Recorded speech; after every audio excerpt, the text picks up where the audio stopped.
मौत का मंजर देखना एक अलग बात है, मगर उससे गुजरना और लगातार गुजरते जाना, दूर तक कभी जिंदगी को दूर धकेलना, तो कभी जिंदा रहने के डर में खुद को घसीटते हुए लाशों के बीच जोर जोर से रोना। मैं आज भी वो सब सह रहा हूं। वो मेरे सामने बैठी एक कटोरे में इंसानी खून लिए धीरे धीरे घूंट घूंट पी रही है।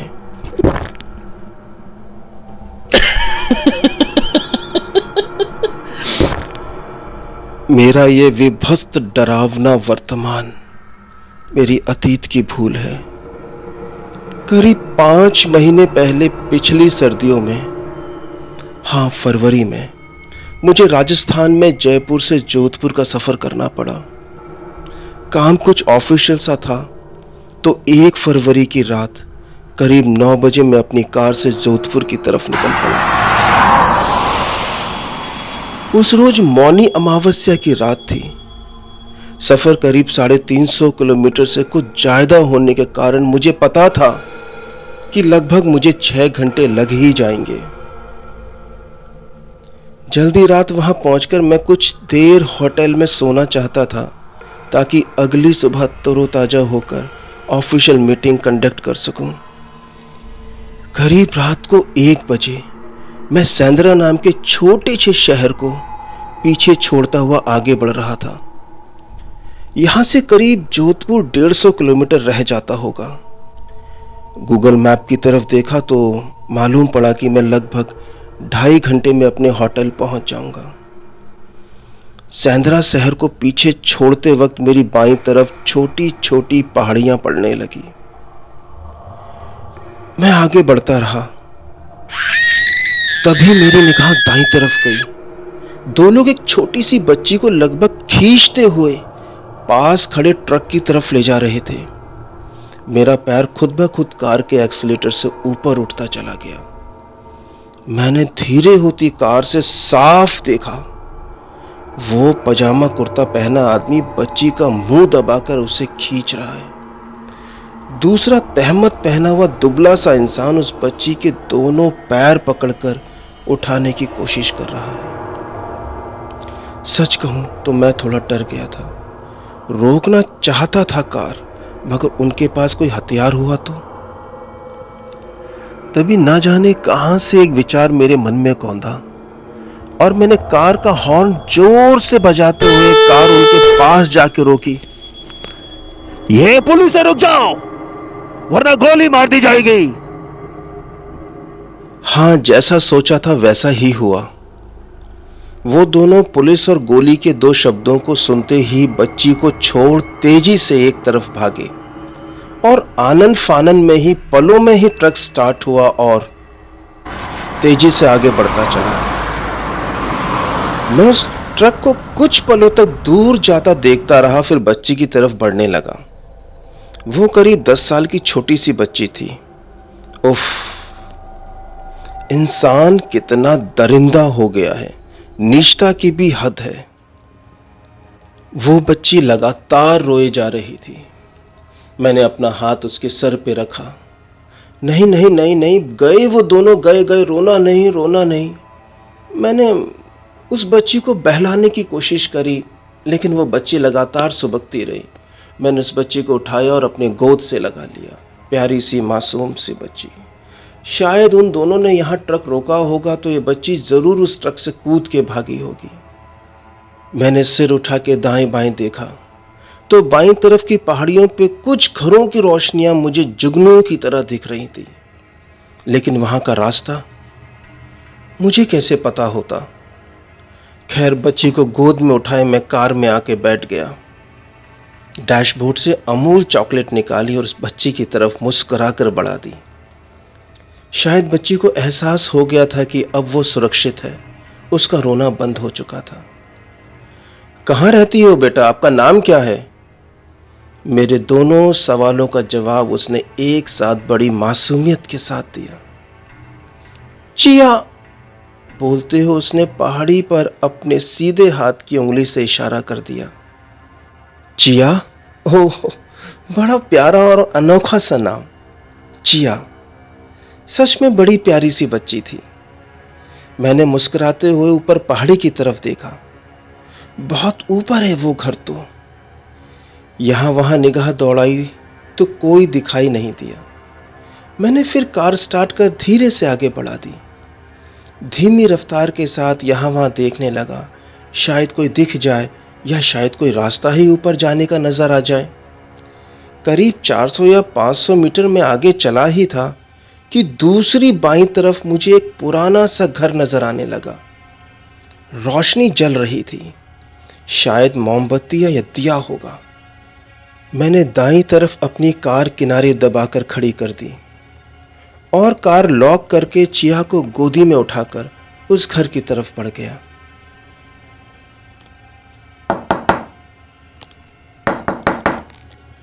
दरवाजा यूं तो हल्का सा खुला ही था, मगर सज्जनता के नाते मैंने फिर भी दरवाजा एक बार और खटखटा दिया। कोई है? अरे भाई, कोई है? मेरी इस आवाज का उत्तर किसी ने नहीं दिया। एक दो बार मैंने दरवाजा और खटखटाया, मगर कोई आहट या कोई उत्तर नहीं मिला। चिया ने सिर्फ एक हल्की सी फ्रॉक पहन रखी थी। हल्की कपकपी मुझे भी आने लगी थी। चिया का बदन अब ठंडा महसूस होने लगा था। मैंने गोद में पकड़े पकड़े दूसरे हाथ से चिया की पीठ को कस के रगड़ा ताकि गर्मी का संचार हो सके उस मासूम सी छोटी सी जान में। मैंने एक बार और फिर कोशिश करी, कोई है? कोई है यहां? मैं यूं ही किसी के घर में दाखिल होना नहीं चाहता था, सो यहां वहां निगाह दौड़ाते हुए मैं वापस कार की तरफ बढ़ गया। कार में हीटर की वजह से चिया इस ठंड से बच जाएगी, ये मैं जानता था। कुछ कदम चला ही था कि जैसे कोई हंसा हो। हाँ, यूं लगा जैसे कोई बिल्कुल मेरे पास हंसा हो। सुरीली सी हंसी। मेरे कदम अपने आप रुक गए। पलट के देखा, उफ, अमावस की रात में भी वो ना जाने कैसे निखर रही थी। बेहद खूबसूरत। कौन है ये? मदहोशी भरी थी उसकी हंसी में। निगाह न हटे ऐसा दमकता रूप था उसका। छू लो तो मैली हो जाए ऐसे सुनहरा साफ रंग था उसका। जिस्म जैसे फुर्सत में तराशा हो उसका किसी कलाकार ने। वो धीरे धीरे मेरी ओर बढ़ी। तंग सी चोली और नीचे लाल सुनहरा घाघरा, बल खाती पतली कमर पे इतराती सी वो मेरे पास आकर खड़ी हो गई। क्या हुआ साहिब? क्यों फड़बड़ा रहे हो आप हमारा दरवाजा? उसकी बात पे जैसे मैं सोते से जागा। मैंने झट से उसके रूप पे से अपनी निगाह हटाई, इस डर से कि कहीं वो मेरी चोरी ना पकड़ ले। मैंने खुद को कोसा और संभलते हुए कहा, वो दरअसल मैं ऊपर जाने का रास्ता ढूंढ रहा हूं, वो उन घरों की तरफ। क्या आप मुझे ऊपर जाने का रास्ता बता देंगी? मेरी इस बात पे वो चौंक के मेरी तरफ देखने लगी और फिर धीरे से हंसी। मेरे पास तो सिर्फ ऊपर जाने का ही रास्ता है, बोलकर वो जोर से हंस दी। क्या नाम है तेरा मुन्नी?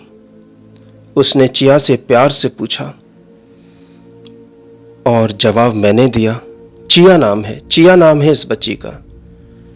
छी, गलत बात साहिब। आपसे पूछा क्या? जो आप बता रहे हो मुन्नी बताएगी। क्या आपको नहीं पता? मुझे बच्चे पसंद हैं।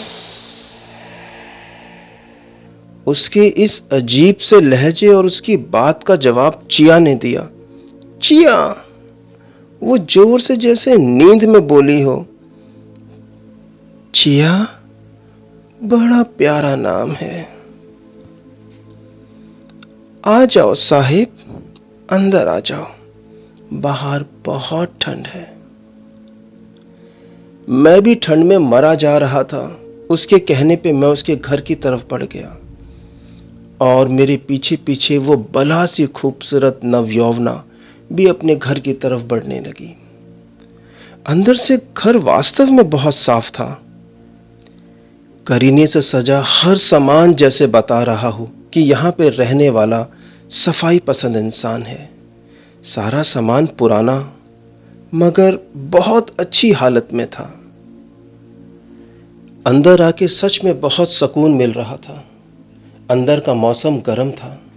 तभी मैंने ध्यान से देखा, कमरे के कोने में एक मेज पे 7 दिए जल रहे हैं, एक चक्र की तरह, और उनके बीचों बीच एक रात रानी का ताजा फूल रखा हुआ है।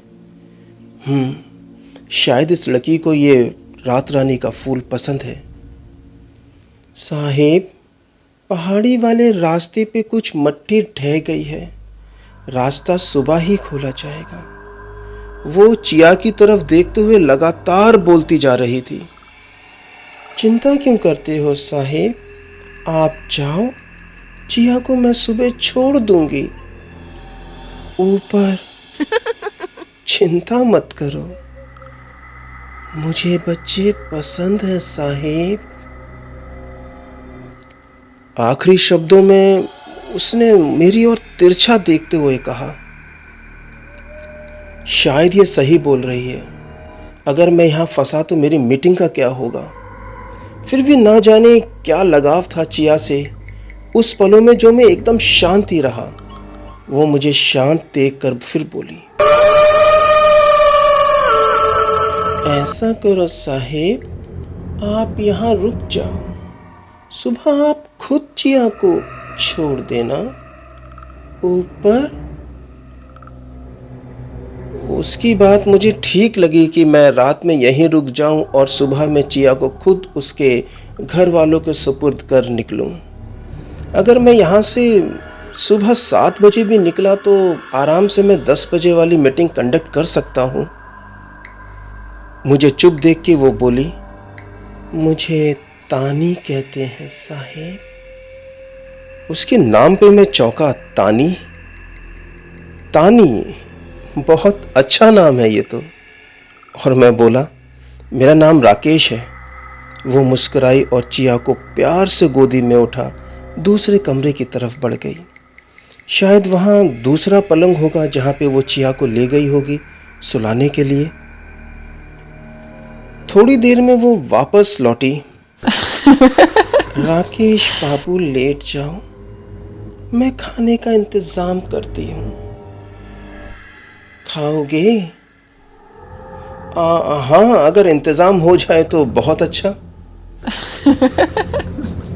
मेरी बात पे वो हंसी। साहिब, रास्ता तो ऊपर पहाड़ी का बंद है। अगर आप मांस खा सको तो बना दूं? मांस?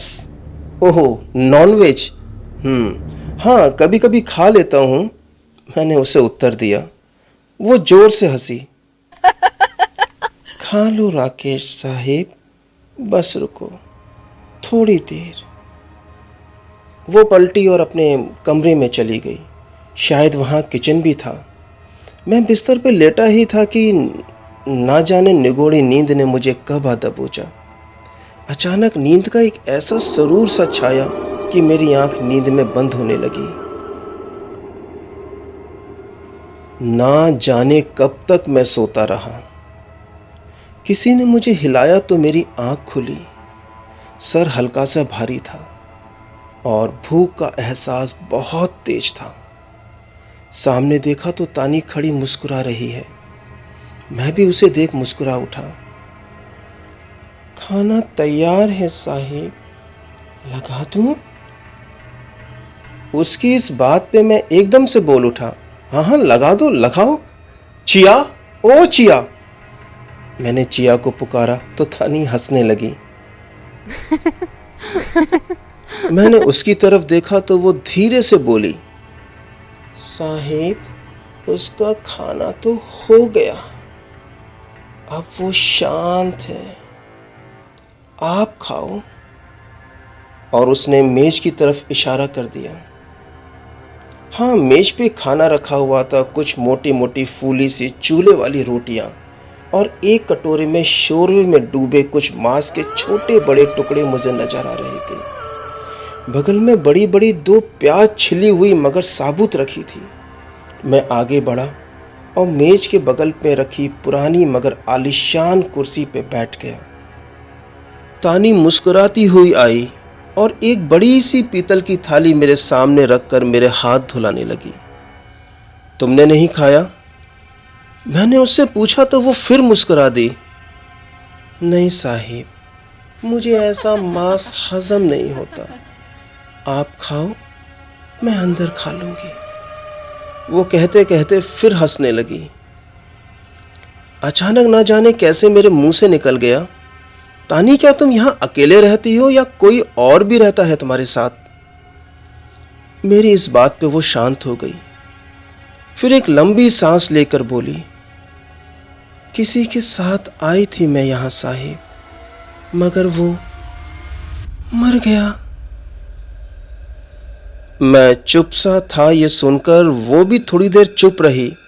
फिर अचानक वो हंसते हुए बोली, कोई बात नहीं साहिब, अब आप आ गए हो ना, सब ठीक हो जाएगा। मैं उसकी बात का कोई मतलब नहीं समझा। मैं कुछ पूछ पाता या कुछ बोल पाता। वो बोल उठी, आप खाना खा लो तो किस्मत मुझे इजाजत दे देगी, फिर मैं भी यहां से निकल जाऊंगी। मैं उसकी इस बात का भी कोई मतलब नहीं निकाल पाया।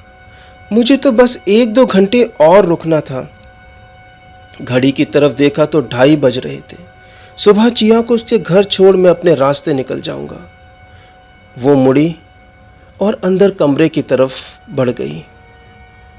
मैंने खाना खाना शुरू किया। रोटी का एक और मीट के शोरबे में डुबा मुंह में डाला और एक छोटा सा टुकड़ा मांस का साथ में चख लिया। वाह, कुछ तो खास है। इतना लजीज नॉनवेज मैंने आज तक नहीं खाया था। मीट के टुकड़े जैसे मुंह में घुल रहे हों। शोरबे की महक और स्वाद ने तो मेरी भूख और बढ़ा दी। मैं जल्दी जल्दी खाने लगा। तभी मेरा ध्यान सामने रखे मेज पे कुछ पत्थरों पे गया।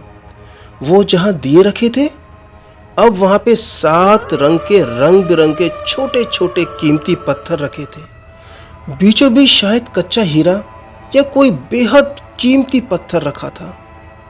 अजीब था, कोई पत्थरों को भी ऐसे सजाता है, ये मैंने पहली बार देखा था। अचानक खाते खाते मेरे मुंह में कुछ छिलके जैसा आया, मगर उसका एहसास छिलके से कुछ ज्यादा सख्त था। उंगलियों की सहायता से जब उसको बाहर निकाला तो वो एक इंसानी नाखून था, छोटा था, शायद किसी बच्चे का। गौर से देखा तो मेरे दूसरे हाथ में एक छोटी सी, हाँ शायद किसी बच्चे की उंगली थमी थी जिसे मैं खा रहा था। यानी ये किसी बच्चे का मांस है। मैं चिल्लाता हुआ पीछे की तरफ गिरा, यूं लगा जैसे मुझे उल्टी हो जाएगी। खाने का कुछ हिस्सा मेरे मुंह से बाहर जमीन पे उगल आया। मैंने कोशिश की कि सारा खाना बाहर आ जाए, मगर ऐसा हो नहीं पाया। मेरी आंखों में गुस्सा और खींच के आंसू उबड़ आए। तानी! मैं जोर से चिल्लाया और दूसरे कमरे की तरफ दौड़ पड़ा। मुझे चिया की चिंता होने लगी। चिया! चिया! मैं जोर से चिल्लाया। पर्दा हटा के मैं अंदर घुसता चला गया।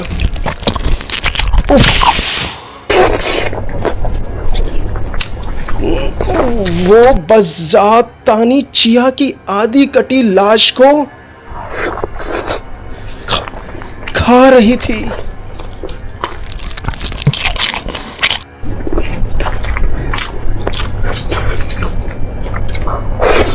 मैं जड़ सा हो गया, जैसे किसी ने मुझे सम्मोहित कर दिया हो। चिया का टूटा सिर उसके हाथों में था और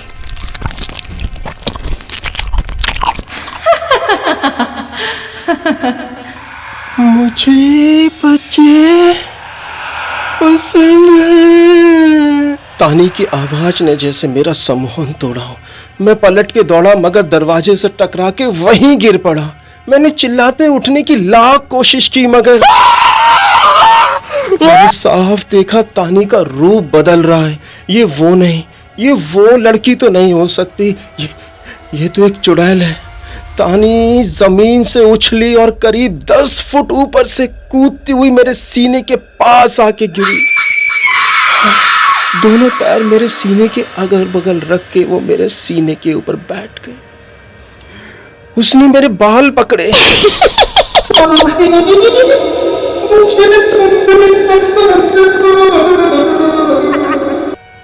साहिब मुझे तुम भी पसंद हो। ये इन शब्दों को सुनते ही जैसे मेरे ऊपर बेहोशी सी छाने लगी और मेरी आंखें बंद होने लगी।